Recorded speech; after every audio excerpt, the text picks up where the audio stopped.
Welcome to Above Par. I'm your host, Kathy Hartwood.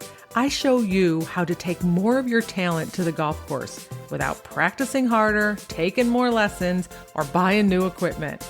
I show you how to end the frustration of underperforming so you can start playing to your potential. This is where you are going to learn how to think above par so you can play below par. Let's get to it. Hello, my golf friends. Welcome back to Above Par.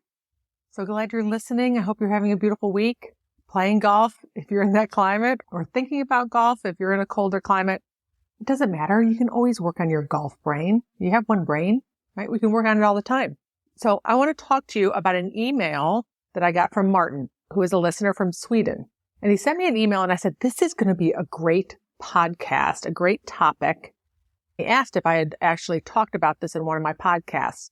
So I decided I'd take a minute and share with you what Martin wrote to me, give you some of my insight, because I am sure this has happened to you before in the past. And this is what Martin had to say. He said, I just wanted to send my appreciation. Great podcast. I wondered, have you talked about giving up mid-round in any episode? I'm a 6 handicap, and sometimes it's mentally hard to keep going after a bad start, like some double bogeys, etc. early on. And the feeling is game over for today. He says, sometimes I try to force myself to play better, which I guess is a bad pressure to put on myself. Listen, if we could force ourselves to play better, wouldn't that be amazing? If we could just turn it on like that. But yeah, that's likely going to be some pressure when you're anytime we use the word force in golf, it's probably not going to be a useful or great result for us. And then sometimes I start to play good again when I know for sure that I have nothing to play for. And then he asked me for some input. So this is what I want to talk about. This is about getting off to a bad start. Right? That could be a double bogey, could be a triple bogey. It depends on your score or your handicap. What is bad for you? Could happen in the first couple holes, or could it happen on hole number 1? And this is what I want to remind you. A number is always neutral. It is neither good nor bad. Right? So if you make a double bogey in the first hole, it's par 4 and it's a 6, it's just a 6 until you have a story about it, until you create thoughts about it. The thing that you want to ask yourself is, what are you making it mean? What is the story that you're creating? What are the things that you're saying to yourself?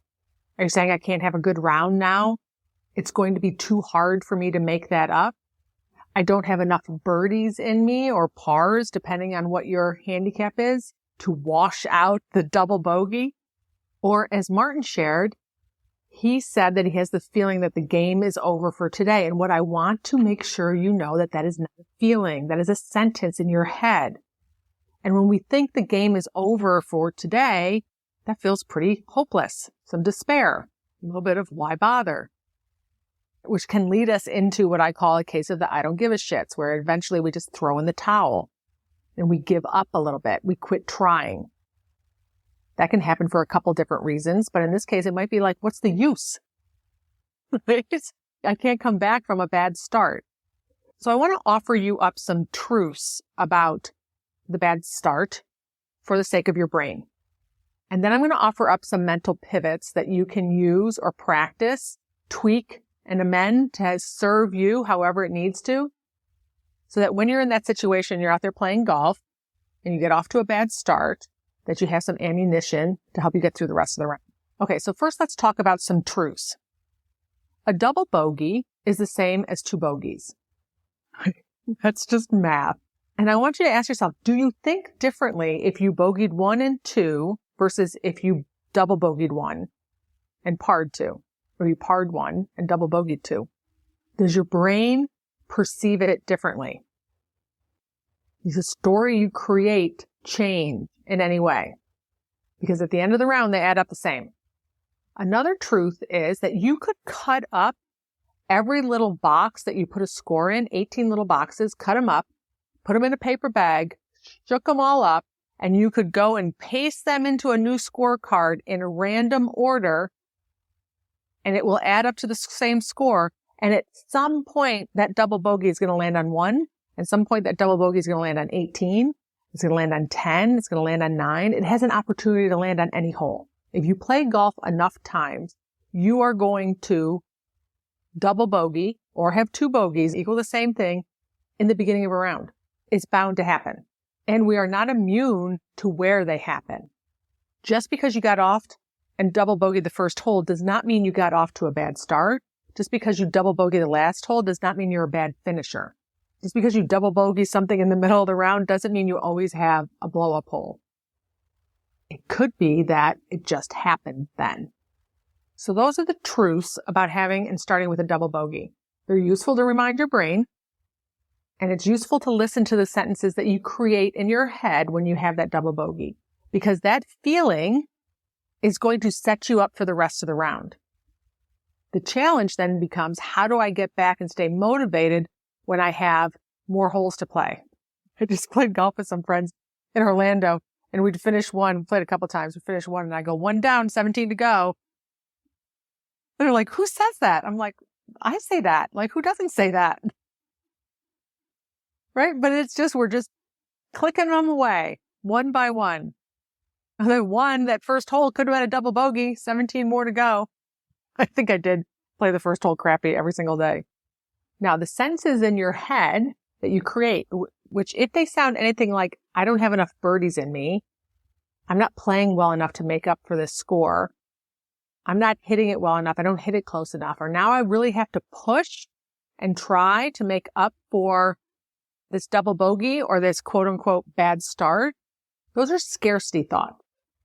Those are thoughts that there's just not enough to go around. Really going to be useful for you to start working on those thoughts, which sounds more like, it's possible I could make some more birdies today. I have plenty of birdies in me. I have plenty of putts in me. I can definitely put a series of good holes together. Right? When you think there's a limited supply over the course of 18 holes, that feeling of not enough is definitely going to be uneasy, right? That's when we start pressing and pushing. That's pressure. Usually it doesn't lead to great golf after that. Right? So if you have a bad start, make a double bogey in the first couple holes, and then you start pushing and pressing to make up for it, and then you don't play so well, you're going to feed into the story that you don't play well after you get off to a bad start, that you can't make it up. Another way that you can think about it is, let's say if you were going to start a new eating plan, a healthy eating plan, and you start on Monday. Just what everyone does. I'm starting on Monday. And you start on Monday and you go into the golf shop and there's a box of donuts. Okay, this was like literally my life experience as a kid. Growing up in Buffalo, there were always donuts. And Buffalo has the best donuts, I'm just going to say. And there was always a box of donuts every morning at the golf shop. Somewhere at the country club, someone would bring in a box of donuts. So let's say you decide to have this great new plan, this healthy eating plan. Maybe you want to lose a couple pounds that week. I don't know. And you see this box of donuts. And you're like, oh my gosh, what an amazing apple fritter. This was my kryptonite, donuts growing up. Okay, so you see this amazing apple fritter and you can't resist it. You eat the apple fritter, right? This starts on Monday. And now you're like, week over, game over. I might as well throw in the towel. The week is shot. It's time to go eat some wings and curly Q fries. It was basically the staple diet growing up in Buffalo. Donuts for breakfast, wings or curly Q fries, throwing a beef on weck every once in a while. Oh my gosh. Okay, so on Monday, you blow it, you have a donut, and then you throw in the towel and say, I'll start again on Monday. Right? That's like playing golf and going, okay, I had a bad first hole, forget it. I'll just wait until I start over tomorrow or the next round. Now, if we go back to let's say you're trying to lose weight in 1 week, right? There's still so much opportunity ahead after Monday, after that first donut, first apple fritter. It's so good. Okay, after that first donut, right, there's an opportunity for you to change and grow and continue versus throwing in the towel. It's no different on the golf course. Why would we say I screwed up and I blew my whole round? It's because we're more focused on the result than we are about who we're becoming and what we're learning along the way. Eating that first apple fritter is not the problem. Just for the record, I had to cut out about 4 minutes of laughing before I could carry on. So it is the apple fritter, the first apple fritter. That first one is not the problem. The problem is the giving up. The problem is being focused on the result. Now that we won't reach that goal of maybe losing 2 pounds, which actually isn't necessarily true, but we tell ourselves that story. Just forget it. I'll just kind of binge all week and I'll wait until next week to start all over again. What's the point? It's because we're focused on what that result's going to be at the end of the round. Even if you lost a pound that week, it's still a win, but our brain tells us that it's not because of the way that we started the week. Golf is the same way. If you get off to a bad start and you feel like, what's the use? And you want to throw in the towel and the game's over for today, it's because you're more focused on the score than you are about what you're going to learn and who you're going to become and overcoming the challenge of getting off to a bad start. Okay, so back to Martin's email. So I responded to his email and he said, I like the bogeys can come anywhere on the scorecard. I guess it feels like a huge mountain to climb if the bogeys add up early on. And yeah, it's too hard to recover from them. I think I addressed that in part of the scarcity mindset, right? When we don't think we have enough or we can't make enough birdies, which he mentioned right here in his statistics, then we are going to be pushing and pressing to try and make up for them. He said somehow it feels easier with smaller bumps on the road, even if there are more of them than a huge mountain early on. I think it's really important here to listen to the dialogue that we say about the bogey, the double bogey. It's a huge mountain, right? It's not a mountain. It's a double bogey. It's neutral, but we make it a huge mountain in our head. Therefore, it becomes so much more insurmountable, harder to conquer, harder to get over. Right? Your brain starts freaking out a little bit if we make it a huge mountain. He said, I agree that I need to change that state of mind, but how? And this is so interesting. And Martin, I hope you realize what you did as you typed the rest of this out in an email. He said, I could say to myself that I need to push myself to come back. That creates a feeling of pressure to make a birdie on the next hole, which I guess is bad. Then he said, I set minor goals along the way to split up that huge mountain into the smaller bumps. He says, I could try to focus on something other than the score. Some of the best rounds of golf are, of course, when I have good times with my partners, not thinking about the score. Exactly. This is about the results, right? When we focus on the results, we put more pressure on ourselves because it's what we make that score mean.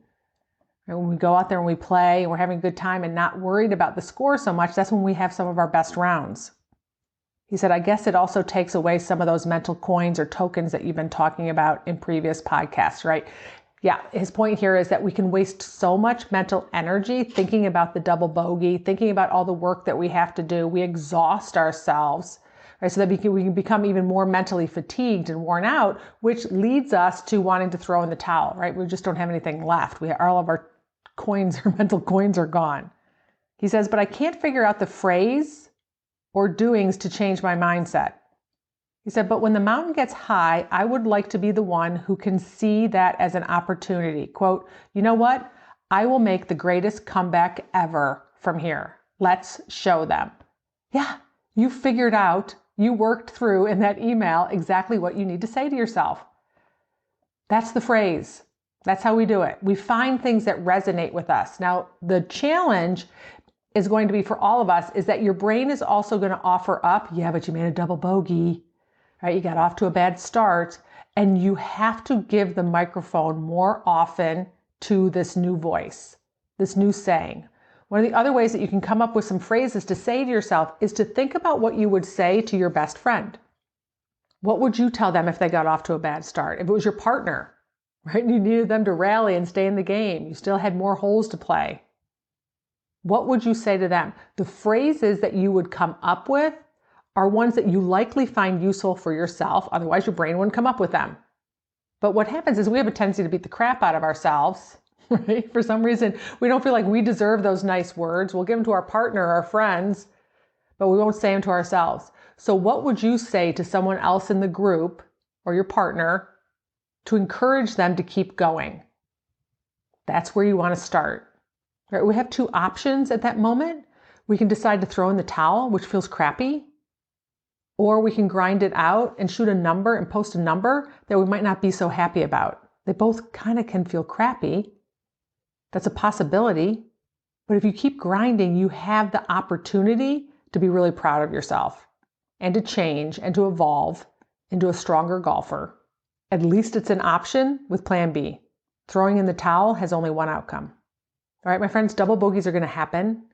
Bad holes are going to happen as long as you keep playing golf and you play golf long enough. They're going to happen in the beginning of the round or the end of the round. What's key is that you have a plan. So when you go in, you know what you're going to say to yourself. You're prepared so that when it happens, you don't get the rug pulled out from underneath you and then you spend endless holes trying to recover from that. Use it as an opportunity to learn, to work on your mental skills. All right, and if all else fails, go get an apple fritter. All right, you got this. Have a beautiful week, and I'll talk to you next Wednesday. Bye. And if I can help you, if you want some coaching, you want to join the academy or see what programs I have going on, make sure you head over to kathyhartwood.com.